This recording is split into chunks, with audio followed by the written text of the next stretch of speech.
Those are the headlines. Now, this story, 40% of South African women are feeling anxious about the coronavirus compared to 32% of men. That's according to a recent study conducted by Ipsos.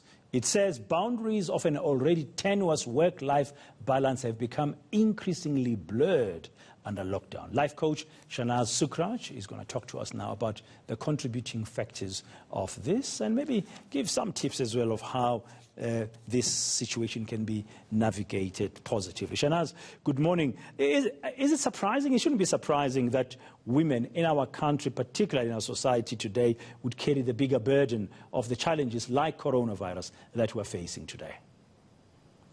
Hi, good morning. No, it's not surprising at all. But I think that what I've seen in my work and with the number of women that I am coaching is women are not asking for help, and it's leading to higher levels of depression, anxiety, frustration. There is women that are running a business or trying to work a 9-to-5 at home while homeschooling their kids, while taking care of the household chores, the cooking, the cleaning. And I've seen it's taken a lot of strain on relationships as well due to the increasing frustrations and added workload amongst women and women not asking for help.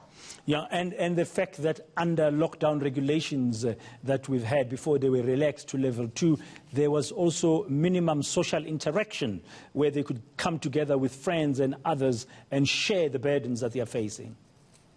Exactly, that was a contributing factor. That was where I think it highlighted a lot of issues. I think as women, we always had these issues, but we always had social interactions and people we could share this with. And during lockdown, being alone, the loneliness, and then spending so much time on social media and comparison, like comparing yourself to other women, has led to higher levels of feeling not good enough. I mean, what I've heard from a lot of women was the sense of not feeling good enough, the sense of if I ask for help, I am weak, you know, I can't cope, and everyone else is doing it, so I should as well.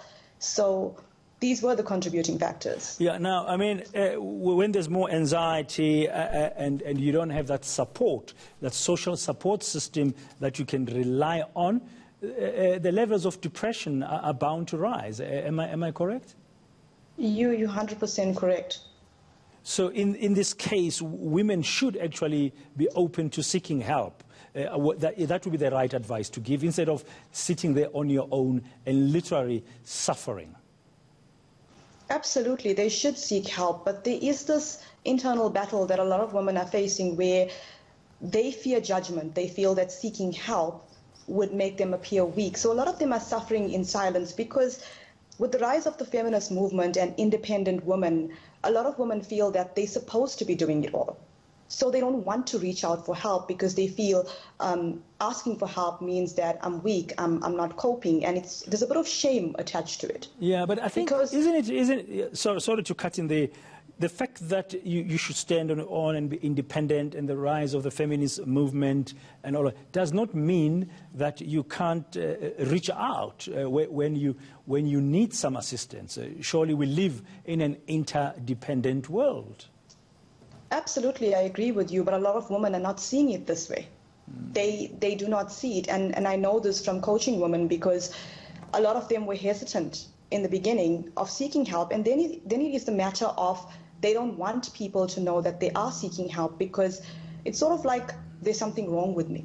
Is there something wrong with me? And this comes from the comparison. And it's like you're feeling a bit of shame. So what do you tell a woman in that position in your life coaching?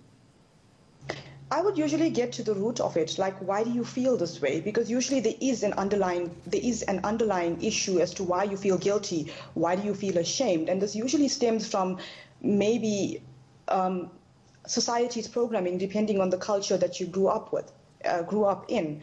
And I think that a lot of it is conditioning, you know, looking at where we're growing up and how we're growing up and what you were told as a woman, how you should behave, what you should be doing. And I think it's all of that compounded, especially when I've noticed that the women that I coach don't have support from their families. They believe that their mom did it all, and they're supposed to because you got your mother telling you that this is what a woman should do. You're supposed to be cooking, you're supposed to be cleaning, you're supposed to be doing all this on your own. So stereotypes playing a very active role in this, eh? Yes, definitely.